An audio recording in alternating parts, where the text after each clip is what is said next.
Welcome back. Let's talk about a really inspiring story about being an outsider. Most people think not fitting in is a weakness, but sometimes it can become your greatest strength. This story shows how hard work, creativity, and thinking differently can help someone succeed and find their own place in the world. Wow. This quote gives us a clear picture of what the narrator's childhood was like. It doesn't just show that the family was poor, it also shows how embarrassed and ashamed the narrator felt because everyone could see it. Those difficult feelings become an important part of the story and help explain many of the choices the narrator makes later on. So, that funny Flintstones moment didn't happen by accident. It all started with the family's old Volkswagen and their struggle to pay for gas. But sometimes, when people don't have much, they learn to be creative and find clever ways to solve problems. Believe it or not, long before hybrid cars existed, his mom was already using many of the same fuel-saving tricks. She would turn off the engine at red lights, coast downhill, and try to time traffic lights so she wouldn't have to stop.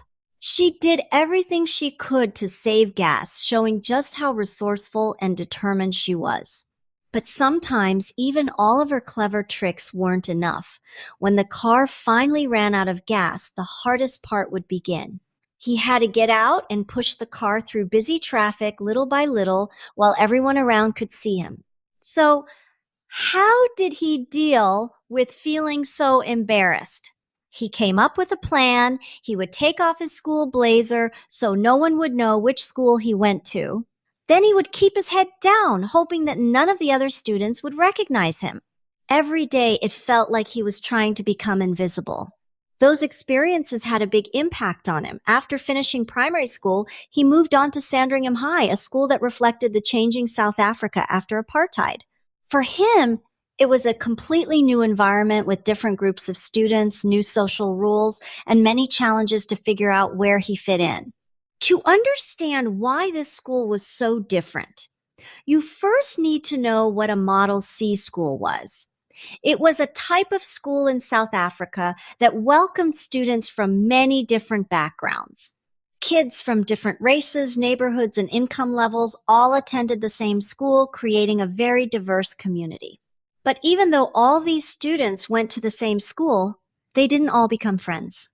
Instead, many students stayed in separate groups based on their backgrounds, where they lived, or how much money their families had. There were different social groups, and most students spent their time with people who were similar to them. In this new school, he often felt like he didn't fully fit in with any group. Some students saw him as different because of his background, and he didn't have the money to spend time with the wealthier students. Even the students he felt most connected to had very different lives from his. As a result, he often felt alone and had to figure out where he belonged on his own. But sometimes, a challenge can lead to a new opportunity. For him, that opportunity appeared in a surprising place, the school's small cafeteria called the Tuck Shop. Every lunch break, students would rush there to buy snacks and drinks, and he soon noticed something important. This was the challenge he faced. How could he turn not fitting in with any group into an advantage? The answer was surprisingly simple. Instead of focusing on where he belonged, he found a way to make himself useful, and it all started with being faster than everyone else. The narrator had two advantages. First, he was very fast. Second, he wasn't worried about what other people thought of him. As soon as the morning assembly ended, he would race to the tuck shop, making sure he was always the first student in line.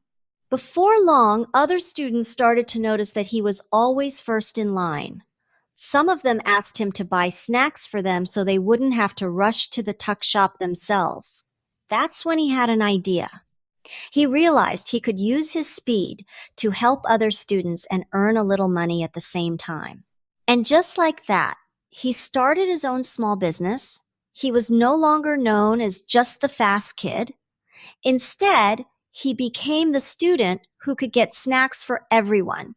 By using his unique situation in a smart way, he turned a challenge into an opportunity. His system was simple but very smart.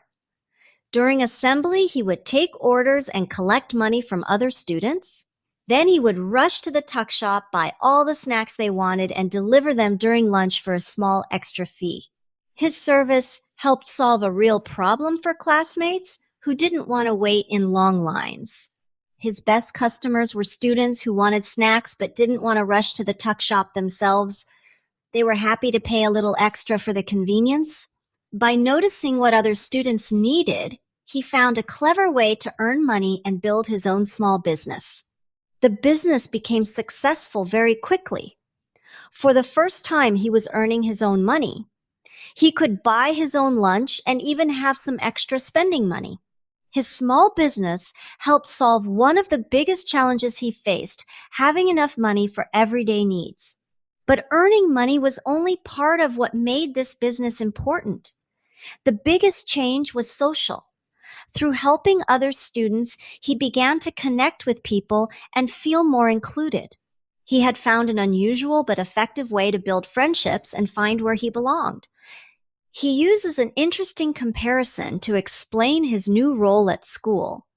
Someone who can provide something that other people need may not belong to one specific group, but they are often welcomed by many different groups. In the same way, he became someone that students across the school knew and appreciated because he offered a helpful service. What this means is that he found a new way to fit in. Instead of belonging to just one group, he was able to connect with many different groups of students. He learned how to adapt to different situations and build relationships with all kinds of people. His snack deliveries became more than just a way to earn money. Each time he delivered food, he had a chance to talk with different students. He might discuss sports with one group, technology with another, or simply share a joke. Over time, he learned how to connect with many different kinds of people by finding common interests while still staying true to himself. This is one of the most interesting parts of his story. He was able to connect with many different groups of students and make friends all across the school. At the same time, he still felt independent and didn't fully belong to any one group. He had learned how to be part of many communities while staying true to who he was.